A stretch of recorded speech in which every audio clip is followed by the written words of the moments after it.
Am I the a-hole for refusing to walk my daughter down the aisle? My daughter, 26 female, and I haven't spoken in years. When she was 15, we found out she wasn't my biological daughter, and that my wife had cheated on me years ago with a friend. As it turns out, the so-called friend was suddenly interested in playing dad. My wife and I divorced. My daughter learned the truth, and I told her I still loved her no matter what.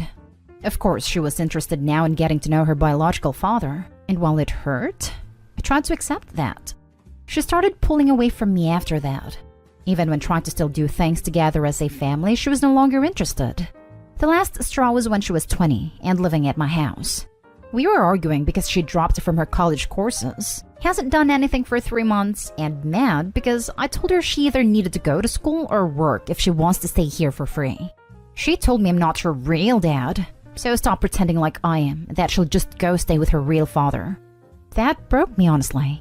But I told her if that's how she really feels, then there's really nothing left to say between us. And she didn't move out to go live with him. I was depressed for a very long time. Drank so much. My son, 24 male, was my only reason to keep moving forward. For the first couple years, I reached out to my daughter, but she wanted no contact, and I learned to accept that and move on. It helped me find more peace in my life. My son stopped talking to her for a while over this and was angry with her. They still chat sometimes, which doesn't bother me at all, and through him I learned her biological father died in October 2019, also that she's engaged. She then reached out to me. First, that she knows that we haven't talked in a while, but wants to ask me if I'd be willing to walk her down the aisle. After a pretty long message about how much she hurt me in the past with her actions, I told her no. She didn't want me to be her father anymore, so I learned to no longer view her as my daughter. This turned into a fight between us because, according to her, it's not her fault she wanted to know her real dad. And I agree with her it's not. But what was her fault was how she treated me ever since. In my mind, I know if he hadn't passed away, we wouldn't even be speaking right now. It ended with telling her I hope she enjoys her wedding, but I want no part of it or her life. My son has told me she's ranting to my family that I'm ruining her day, and she thought parents are supposed to love their kids unconditionally. My brothers seem to think now that I'm being a-hole, and that this is my chance to be in her life again. But I have no interest in that. Still seems everyone has a strong opinion on it, that I'm making it difficult for my daughter to have the wedding she wants when it would mean a lot to her. My son is on my side, but the comments are still wearing me down. And just for the sake of my sanity, am I being an a-hole? Now for the top comments. Not the a-hole. She decided that you're not her father in any capacity. You respected that. Now that the other guy is dead, she doesn't get to change the rules.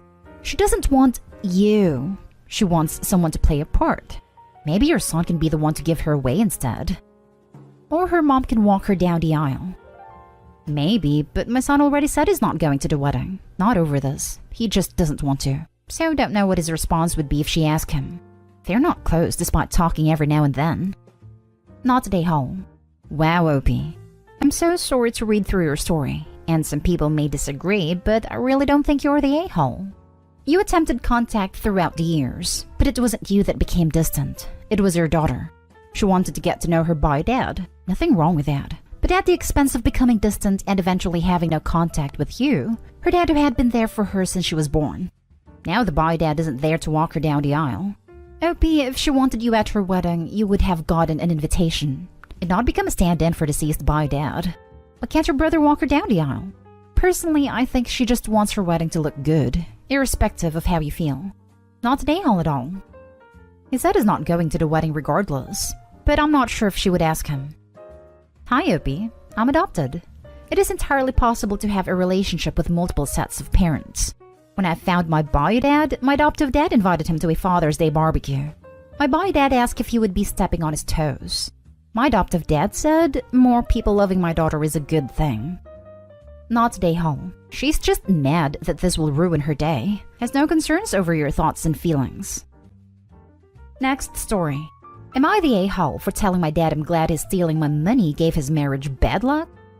My mom died when I was 10, and she left me money in trust with my grandparents in charge. But my dad got access to it due to him being my dad and knowing about it, and paid for his wedding with it a few months later. I hated him for it. Then afterward, he and his wife had a worse luck. She lost her job and had to take a huge downgrade, and then they couldn't have kids. Then my dad's longest friend told him he was done with him after they'd had a fight a couple of months before that. My dad got also passed over every promotion since. I know it's not my mom, but I like to think my mom gave them the bad luck when they used her money to pay for their wedding. Though my grandparents secretly put the money into a different account and considered it my mom's money for me still, so I didn't fully miss out. But my dad didn't care if I did. I'm now 20 and kinda estranged from my dad. I saw him at my pop's, his dad's, house a couple of weeks ago, and he was ranting to me about not being there after the crap they have gone through. I told him I was glad stealing brought him bad luck, and to leave me alone. Am I the a-hole? Not the a-hole. He reaped what he sowed. Can't blame anyone except for his a-hole self. I think this may be one for the history books as positive proof of witchcraft. Not mad about it at all. Leaving the new wife aside, I'm thinking that the reason your dad's been passed over for every promotion and the fact he used money meant for you for himself might be one and the same. I'm sure if he's that entitled and selfish, it's probably coming across in his work too. Not the a-hole. Exactly. People who would steal from their children by literally breaking the law will not all of a sudden be moral and decent human beings in every other aspect of their lives. And same thing goes for the new wife. Yep, my a-hole dad stole my inheritance. Our estrangement began with a lawsuit. Not the a-hole. But several people failed you here. A trust set up by others is meant to prevent anyone who isn't a trustee, parents included, from accessing it. Being your dad wouldn't have given him free access. He'd have needed special permission to access it, usually done through court, and he would have had to prove why he needed it and how it was being used for you. Besides that, only your grandparents would have been able to access it to give him permission since they were trustees. We believe it was the bank that ultimately failed me. The bank account my dad went in with my papers and gained access that way. My grandparents were furious.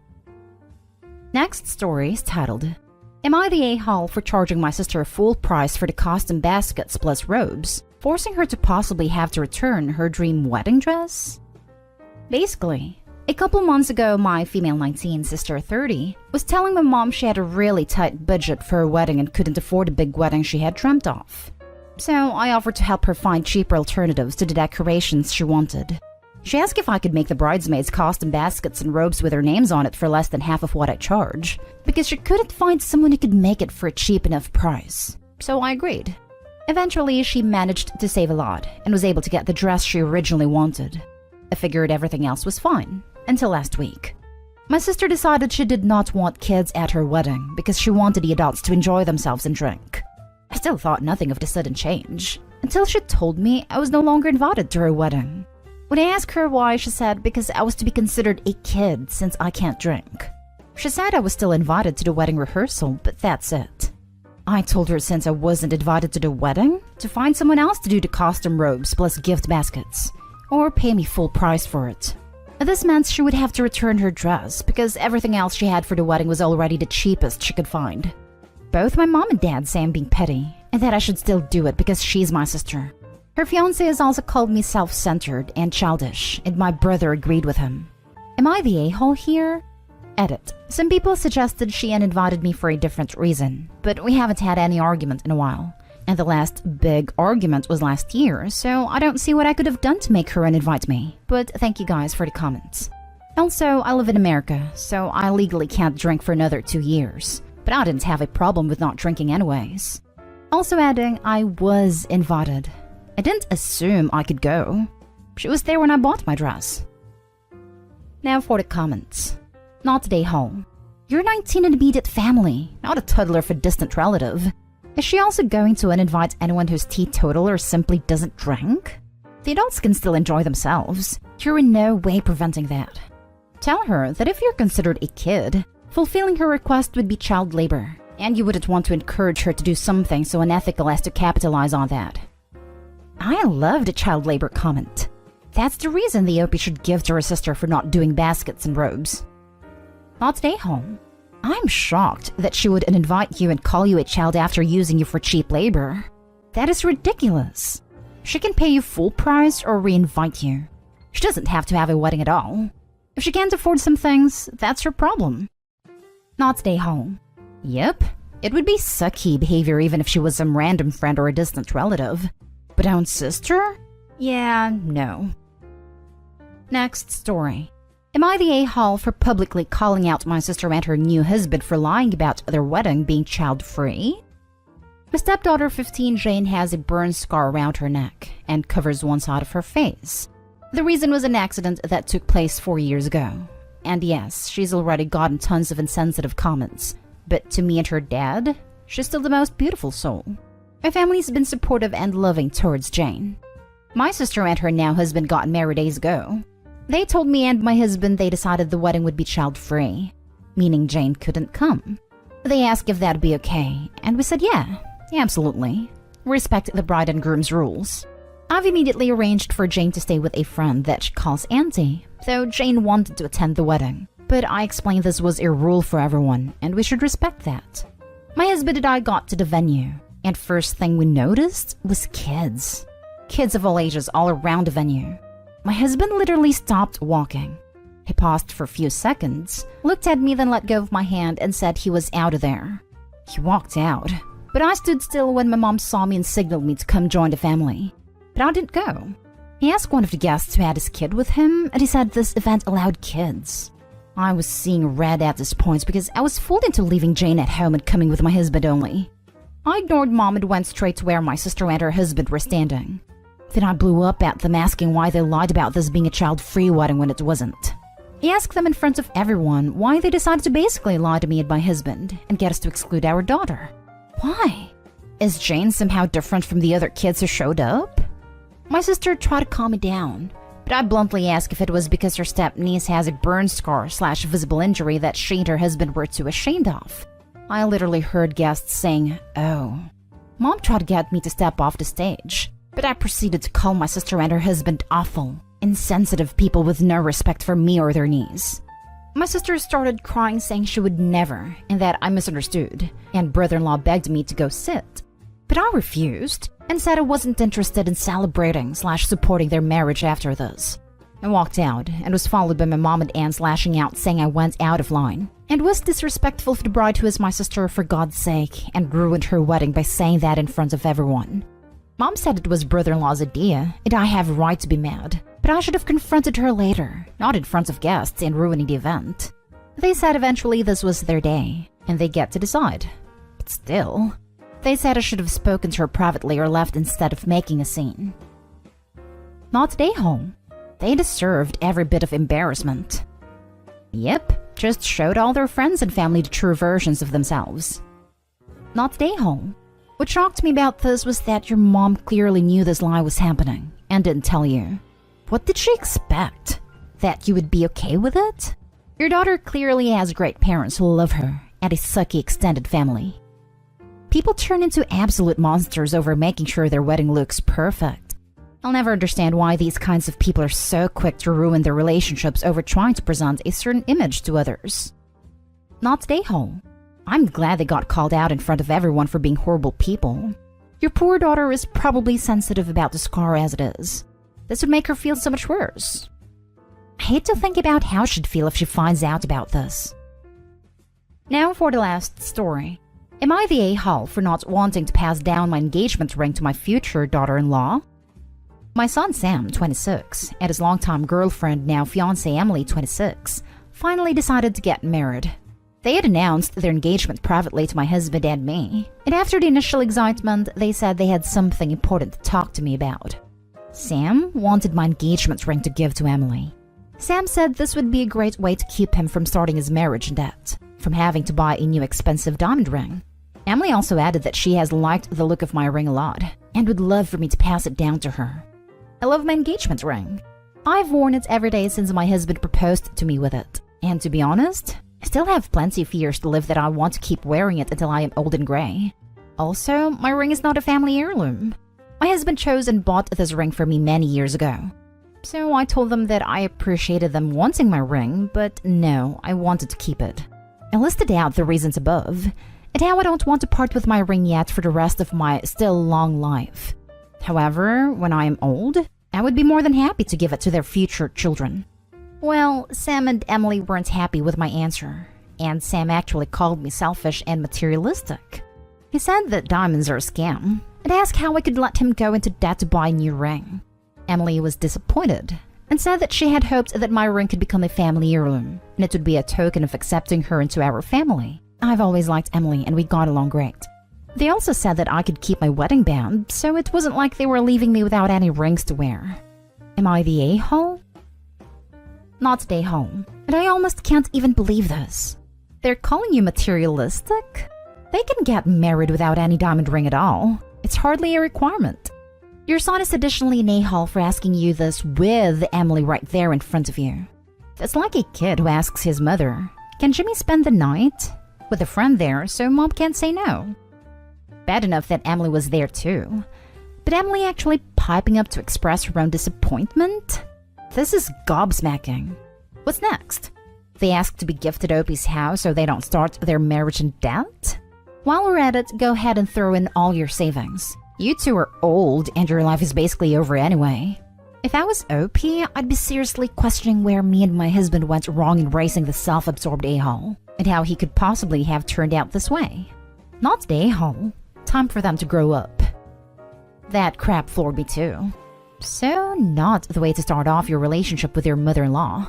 Also, if they're so concerned about materialism and cost of a diamond, then they could always get a cheaper stone. Hell, pawn shops are full of other people's heirlooms and diamond rings for a bargain. If Opie's son is insistent on an actual diamond while still being a cheap a-hole. Edit. Thanks to everyone who commented. I liked reading about your own engagement rings and diamond alternatives. My husband did defend me, and had told our son to leave and walk it off when he started arguing with me. He said he's on my side, and would have respected my decision with the ring, but he admitted that he was happy that I still love my ring so much after all these years.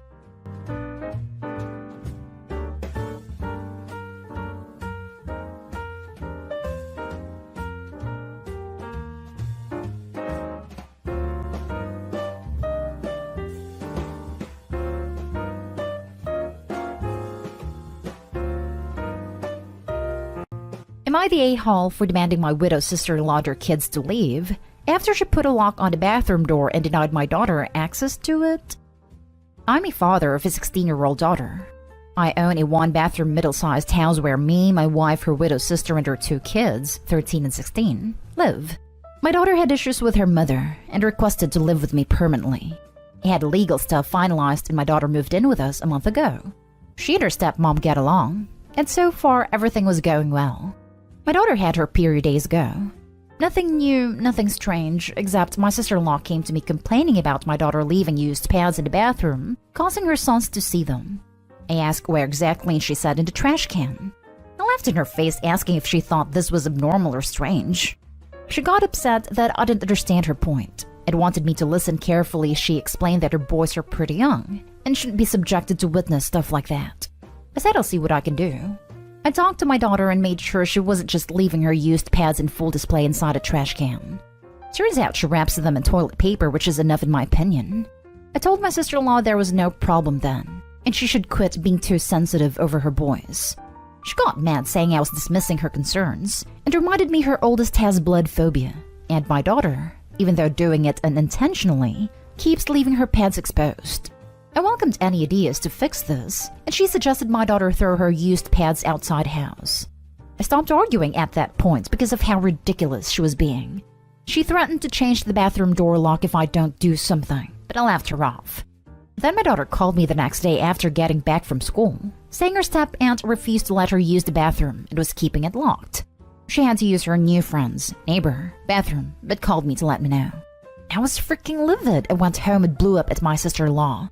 She apologetically said the lock was only for when my daughter tries to leave her pads inside, and that she would have allowed her if she agreed to put her used pads elsewhere, but my daughter was stubborn.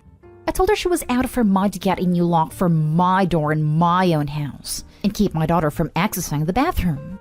I removed it quickly, and she kept lashing, then called my wife. My wife came to calm us down, but I told her and sister-in-law that I have no problem kicking her out. My sister-in-law started crying, and my wife said her sister is a widow and will be homeless without us. But I said I stopped giving a crap the minute she tried to keep my daughter out of the bathroom. I demanded she leaves, but my wife said I was unfair to those kids. I bluntly said not my problem and she has 6 days to move out. Now for the top comments. Not today, home. Boys are pretty young. Teach them that women have periods then. Christ. Your daughter has a great father. Tell sister-in-law if she doesn't like it, she can get out. Seriously, the boys are 13 and 16. They can deal with it and be glad they aren't the ones getting periods. 13 and 16 is old enough to learn not to dig through the bathroom trash. Not stay home. Yay, Opie.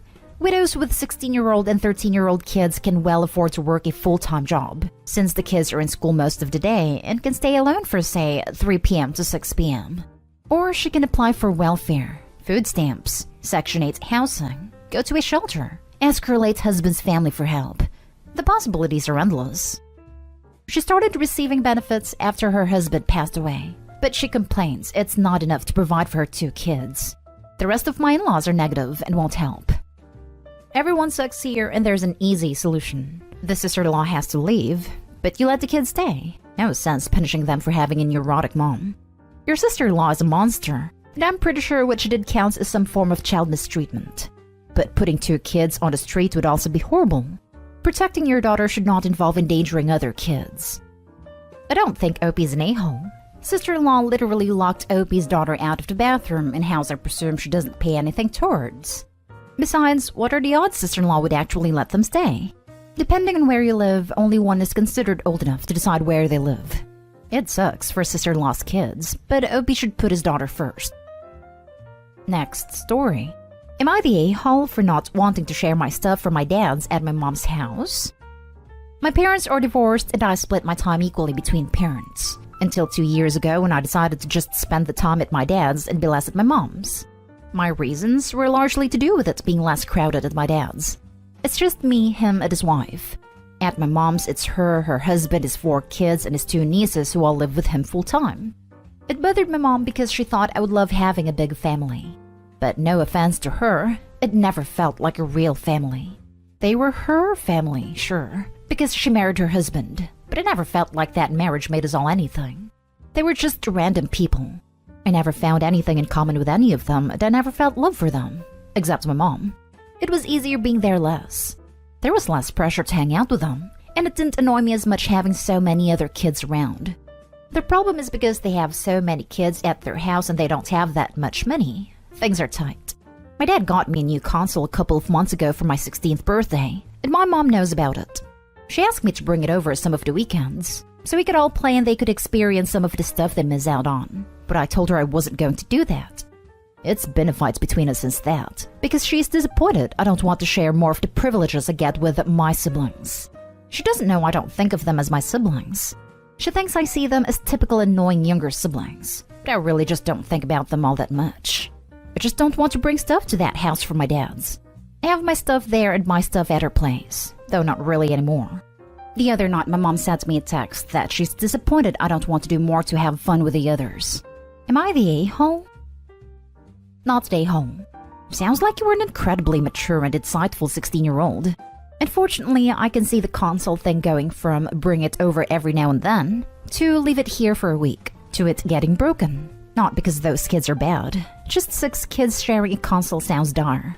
You might discuss it with your dad. See if he can help you out. He may be willing to play the bad guy and say it stays at his house. I don't know your parents' relationship. Keep enjoying your space. Tell your stepmom you appreciate her. Huh. I did that for my son. Wasn't really concerned with how my ex thought of me, so I told her that my rule was that console stayed at my house. No ifs, ands, or buts about it. Good chance Opie's dad will do that same. Not today home. If, and this is an if, you want to spend time with the other kids, you can suggest activities that everyone can afford to. Go to the park, play board games, etc. But do not bring things like a game console, because you know you'll be asked to leave it behind. Not today home. Your mom chose this family, while it was forced on you. She get a new love in her life, you get 4 random strangers wanting to borrow your stuff. I get that this must be hard. Good on you for not openly being hostile towards your new siblings. Not today home for not wanting to share your belongings. You clearly are making efforts, but there are limits to what should be expected of you. If they break it, will they replace it? Of course not. Money's tight. Keep it at your dad's. Safer this way. It's 100% yours anyway. Not today home. Your dad bought it, so it should be at your dad's. It's your call to want to take it over to your mom's. Just a reminder that those kids didn't have a say in the matter of having a new sibling, too. And I get that, which is why I'm not going around blasting it. I keep it to myself. Next story is titled, Am I the a-hole for asking a man to drop charges against my son? My 42 female son is 16 years old, and about a year ago, he started hanging out with an unhealthy crowd. I have been giving him detentions of all kinds, but it only made him rebel against me, so I stopped and let him figure it out for himself. A few weeks ago, the worst happened. I got a call from the police station that my son had participated in an attempted theft. As soon as I got the call, I told my husband, and we went to the police station. They told us that my son and his friends tried to steal stuff from some man's car, and when the man came and saw them, he had a heart attack due to previous problems. His friends all ran away, but he stayed with the man, called the ambulance, and helped him take his chest pain medicine. Luckily, he's okay now.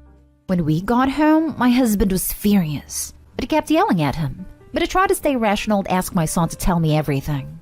Then he broke down crying and told me how I was right about his friends and how horrible they are. He then said that his friends came to the idea to steal a wallet and a mobile phone they saw in the passenger seat in a car. He told them that it was a dumb idea and that they should drop it, but they didn't listen. He then didn't help them, but didn't stop them either. He saw the man coming but didn't tell them because he hoped for him to catch them in the act. But when the man came, he got so shocked that he started holding his chest and he fell on his knees. His friends then ran away, but he helped him. Now, the man has returned from the hospital. Also, he will be pressing charges against all the boys, including my son. Don't get me wrong. I know that my son did a bad thing, but I think it's a little unfair to treat him the same as the other boys who ran away. So I visited the man, and after a while of chatting, I asked him if he could drop the charges against my son because, after all, he was the one who helped him. The man then got furious and told me that I'm a bad mother and a horrible person for even asking such a thing of him. After I got home, I told my husband about what happened, and he was also mad at me. He said that our son has to face the consequences of his actions, but I disagree because a criminal record of this nature will ruin his life. So, am I the a-hole? Now for the top comments. You're the a-hole. Not only did your son participate in a crime, you only have a side of the story. This man is at the hospital because of your son and friends, likely costing him lots of money. And you showed up to get your son off because he didn't let the guy die after participating in a crime? You're the a-hole. Crimes have punishments. What does it show your son if he gets off?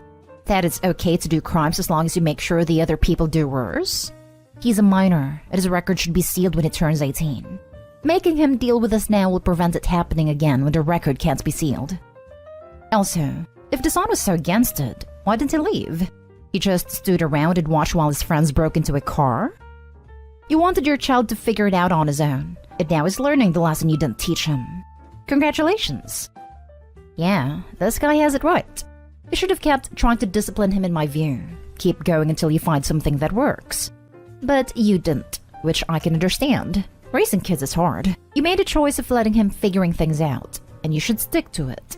It hurts, and it sucks, but you made your choice, and he made his. You're the a-hole, but I get it. No a-holes here.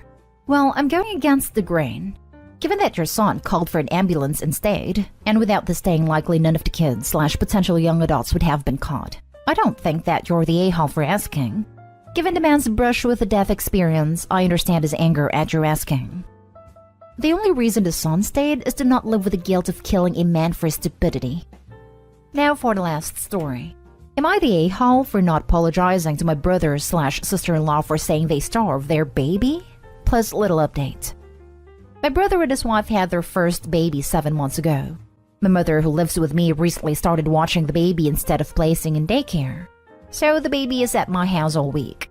It's been a month, and my mom says that the baby barely sleeps. Will cry and show signs of tiredness, but only naps for half an hour at the most. My brother and sister-in-law have also told us that the baby still wakes up almost every 1 to 2 hours throughout the night, like a newborn, and it's extremely exhausting. They've tried plenty of different things, but nothing has improved much. The baby only drinks breast milk. While I know every baby's different, and what works for some might not on others, I still can't help but think they aren't feeding the baby enough. As a mother of 3 myself, all my kids started differently. One ate baby cereals at 4 months, another didn't take solids until 6 months. But I think I have a good sense of when a baby is ready to start taking in more. After finding out that they only feed a baby 4 ounces at a time, I suggested talking to a pediatrician about starting baby in solids. They said a doctor already gave them the go-ahead, but my brother and sister-in-law didn't think the baby was ready yet. So I said I think upping his ounces in milk would probably help baby sleep better. Fuller is equal to longer stretches. They brushed me off. The last Friday my mom was watching the baby, I decided on her own to give the baby smashed up banana, which the baby absolutely loved.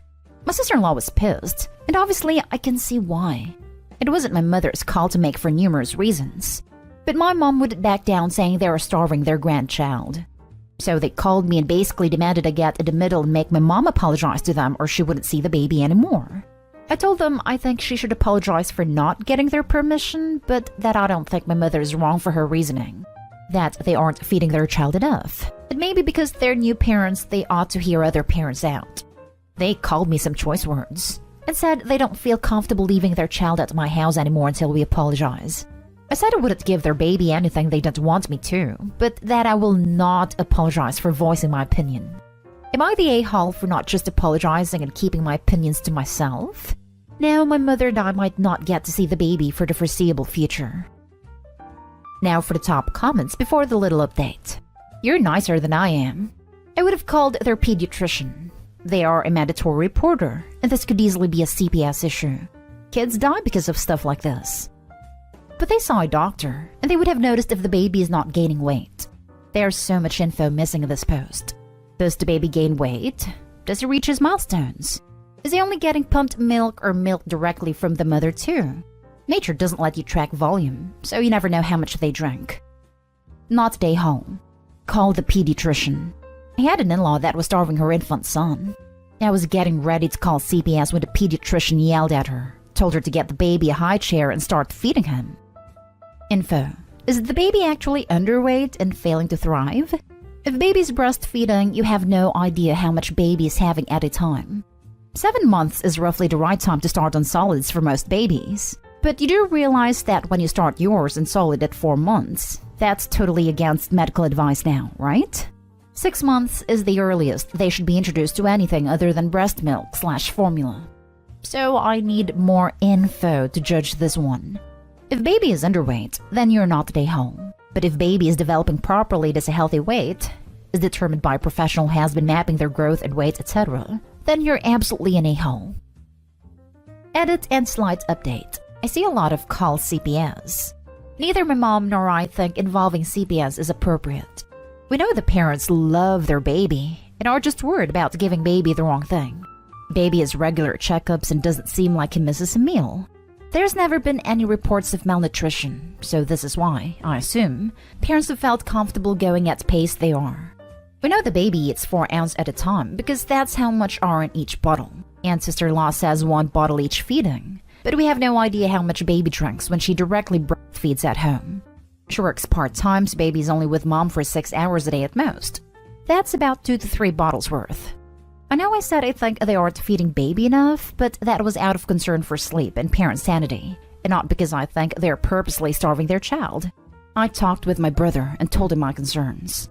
He said we'll start baby on solids slowly, their own blends of mixed veggies. But fruits are too sugary, and they don't want baby to get used to sweets first. Ultimately, I think they took what I said under consideration, and are still navigating new parenthood. However, they are still not talking to my mom, because they don't trust that she will consult with them first before giving their child foods they haven't tested themselves. Until she apologizes, I don't think mom will be babysitter anymore.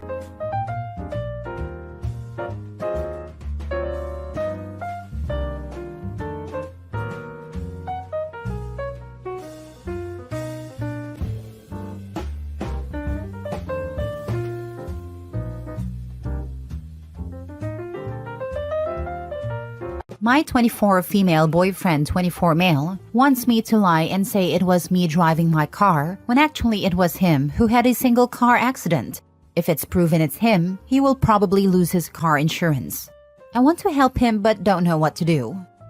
Original post. Earlier this morning, we were coming back from a party in my car, and my boyfriend was speeding and absolutely plowed into parked cars on the street in front of a donut shop. My car is totaled, and the other 2 cars probably are as well. The cops showed up in record time, and while we were separated, he told them it was me who was driving. The donut shop apparently had video and caught the whole thing. They told him that the video seemed to show him driving, but it wasn't clear, so they would take his word for it. The cops then wrote me 3 tickets for speeding, losing control of a vehicle, and reckless driving. I was so in shock that I didn't even know what to say, so I just signed the tickets. We got an Uber home and got into a huge fight, and I was just exasperated that he would do this to me. He reminded me that if he took responsibility for the accident, he would lose his job, and his car insurance would become unaffordable, so he wouldn't be able to get to work. I told him that my car is now gone, and my rates are going to skyrocket. He promised me he would buy me a new car and also help with my increased insurance rates.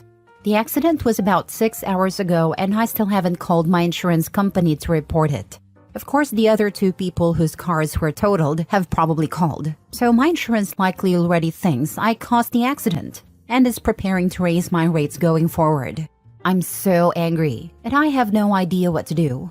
I don't want my boyfriend to lose his job, but I also don't want to be screwed over because he was driving recklessly. I would really appreciate any advice. Now for the top advice before reading the update. No, do not go along with this at all. I'm an insurance adjuster, so here are the consequences for you, assuming this is in the US. 1. Your car, your insurance, is primarily responsible for the damages, injuries, etc., even if he was driving. By lying about who was driving, you are committing insurance fraud. This is a crime that can range from a misdemeanor to a felony, and they will prosecute you and your boyfriend. 2. When you're found to be committing insurance fraud, they will drop you. And you will have a hard time getting insurance because your name will go into a national database for fraudulent items. Forget high rates. Worry about being insurable at all. 3. If you're caught lying to your insurance company about fraud, they can deny your entire claim. All of it. Do you want to be responsible for paying for your car and 2 other cars? 4. Lying to the police can lead to charges for both you and him for filing a false report.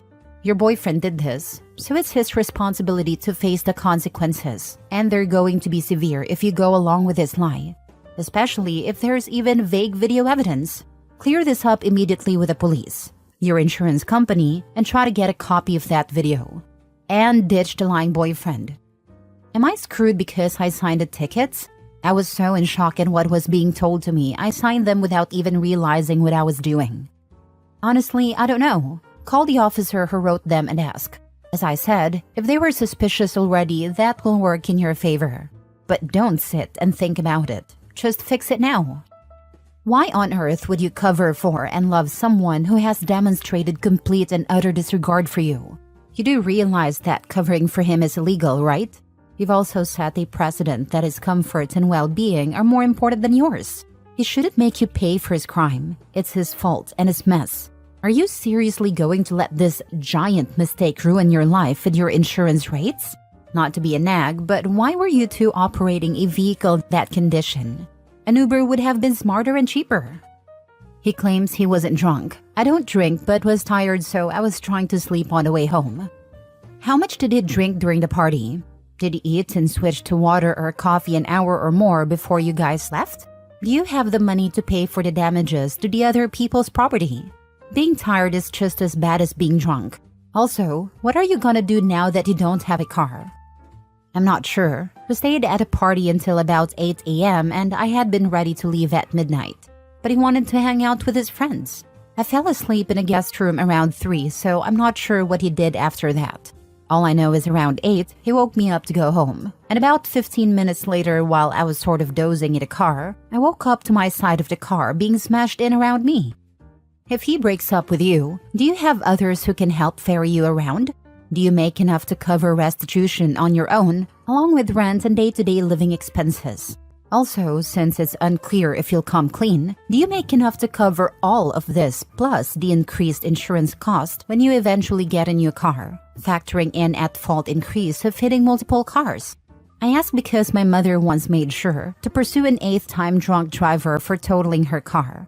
If you take the fall, you'll be covering expenses for your car, person 1's car, and a person 2's car.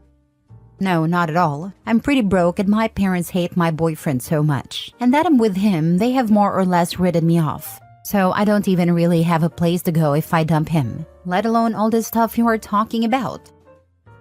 Now for the update. So basically, at the advice of this thread, I stopped posting and called my mom and dad, who I really hadn't spoken to since I moved in with boyfriend, and said I was leaving him. I was scared and begged to be picked up. This was about 1:30 a.m.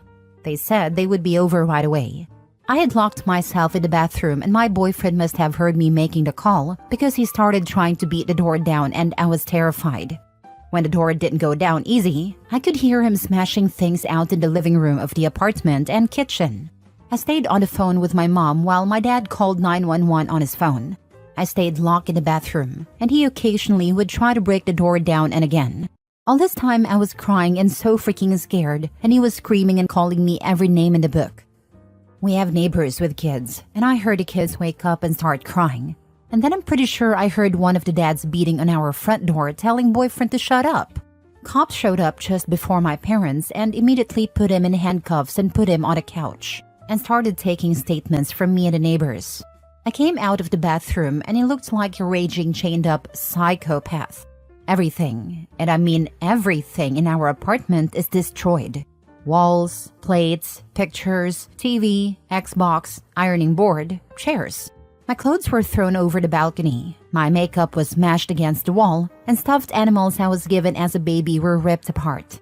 I have no idea how long it was, but it was crazy he did so much damage in such a short period of time. My dad and my mom showed up, and my mom started bawling because she hadn't seen me in so long, and my dad looked like he wanted to end my boyfriend. But with the police there, he composed himself really well. We had to stay during the time the police took everyone's statement. It was clear he was going to be arrested for a ton of stuff. I started telling them what caused all this and the story from earlier in the morning. So the officer asked me to get the tickets, and it turns out the officer who wrote the tickets this morning is the guy from the night incident's direct supervisor. So they're going to talk today and if need be, maybe go back to the donut place and look at the footage. Then the worst thing of all happened. My mom was standing sort of by the door as they were taking boyfriend out in handcuffs. My mom gave him a really nasty look and he said something like, "If she goes home with you, you'll just have another who blows her brains out." My older brother ended himself when he was 17 and I was 10. My mom has never gotten over it. Neither have I really. My mom reached out and slapped him as hard as she possibly could. So then the police had no choice but to arrest her as well. They were nice about it and loosely handcuffed her and took her to one of the squad cars. So I got dressed and tried to pack up and salvage whatever I could while my dad went down to bail out my mom. One of the 3 police stayed in a parking lot in his car, just in case any of boyfriend's boys showed up while I got what I could. My mom was in and out pretty quickly and is facing a misdemeanor battery charge which will probably go nowhere. But as you can imagine, while my parents were very happy to get me, they were extremely angry at what had transpired not only yesterday, but the last 6 months or so. I have a very long road ahead to repair the relationship with them. My dad has been mostly silent, but he did take me to the family attorney so he could start working on the stuff from the accident. He said it shouldn't be too hard to get me out of the tickets, and women especially take the fall for husbands or boyfriends' accidents way more often than you would think. I will probably still have to show up for court, but by that time, the investigation to show my boyfriend was the one really driving should be concluded, and I will be dismissed. However, the thing that really sucks is that my state is a permissive use state, meaning that my insurance has to cover anyone who is driving my car. There is a good chance that my insurance company will fight it out with its company for overall liability, and it won't be as bad. But I'm still going to take a massive hit on car insurance premiums for a long time. Another good thing is the lease to the apartment is totally in his name, so I won't be responsible for any damages there. Plus, I didn't do anything to put holes in walls, and I can just walk away from that. This whole thing sucks so much, because even after all that happened, and as crazy as he knows, I know I still have feelings for him that I need to get in serious therapy right away to start dealing with. I can't have someone so destructive in my life who was willing to let me take the fall for all his crap, and then scare the life out of me and threaten me. This is the third or fourth story I recall, where OP said they couldn't contact their parents because they cut ties due to significant other. But when OP calls, parents come immediately. I bring this up only to say, if anyone reading this finds themselves in a similar position, please do contact your parents. Obviously not if you had no contact because parents were toxic or abusive though. Chances are they've been hoping for the "I'm leaving my significant other" help call for a while. My ex-girlfriend beat the heck out of me outside a nightclub so badly I lost a tooth. I called my mom in hysterics about 1 a.m. and she was out the door heading my way in seconds. My mom is an amazing woman who always told me no matter what, she would be there if I needed her. Sorry for the ramble. This post brought back some not-so-fun memories. My aunt was in an abusive marriage and she cut her parents, my grandparents, and the rest of her family out of her life for a bit. One phone call for help, and everyone who could drove hundreds of miles to pack up everything she owned in that house, get her in with an attorney, find a storage facility for her furniture, told her work what was going on and help her give notice, and move her back in with her parents all in one day and all while the guy was at work. A lot of people are against stepping back from abuse victims, but sometimes you really need to for your own sanity. It's important to let them know that you'll still be there if they are willing to leave, but you aren't willing to stay involved in the day-to-day. Oh, thank God she left him. She really thought settling for an abusive prick like this was better than being alone?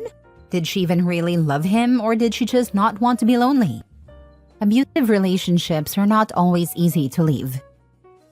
Last story. My wife accidentally traumatized our daughter.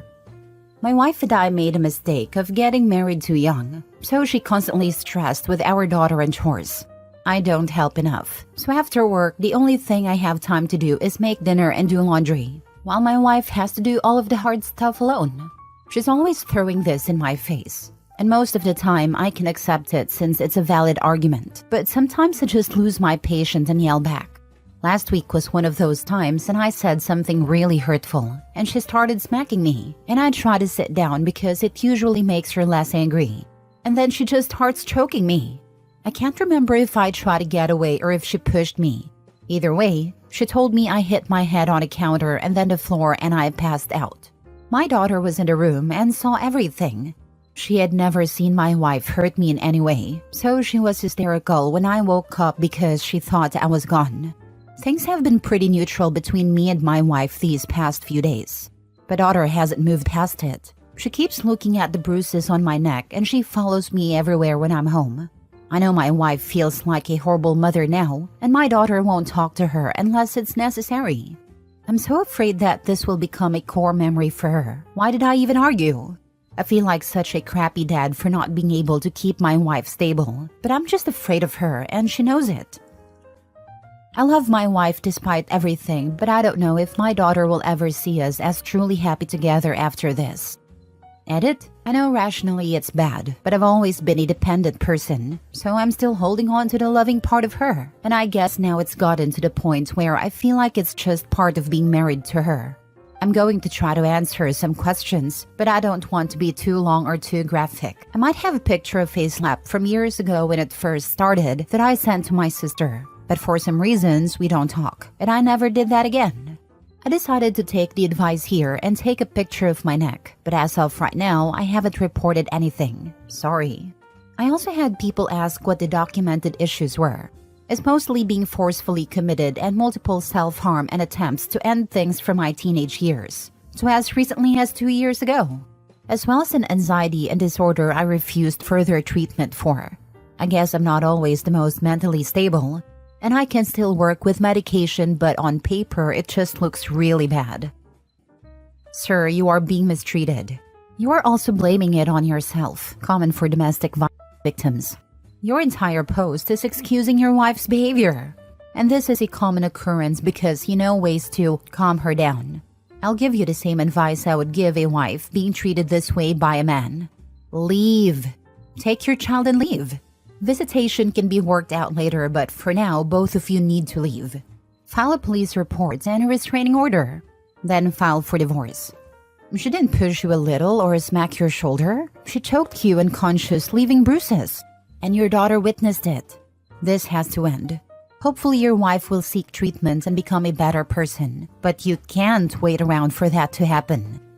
Once DV escalates to choking, I think it's 750% higher risk of being unalived by your partner. And leaving him there until he wakes up instead of calling an ambulance? That's insane. It is insane. But we know why she left him there. If she called an ambulance, they would want to know what happened to him, at least in order to know what treatment he needed. She might lie to their faces, but I bet the daughter wouldn't. Domestic violence has a tendency to escalate. Please plan a safe escape for you and your daughter. Your wife sounds like a monster. From here on out, the most likely cause of your passing is your wife. She needs actual help. DV is never okay, but you don't choke someone unless you want them gone, even if it's only momentarily. Right now, you're fine. But what about next time? Make no mistake, there will be a next time. This broke a seal. Figure out someone you trust and tell them what happened in writing. Include pictures of any injuries if possible.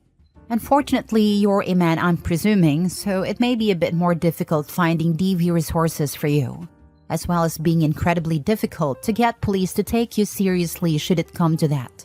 So I'd start preparing now to leave at a moment's notice, even if you plan on counseling. Be safe, OP.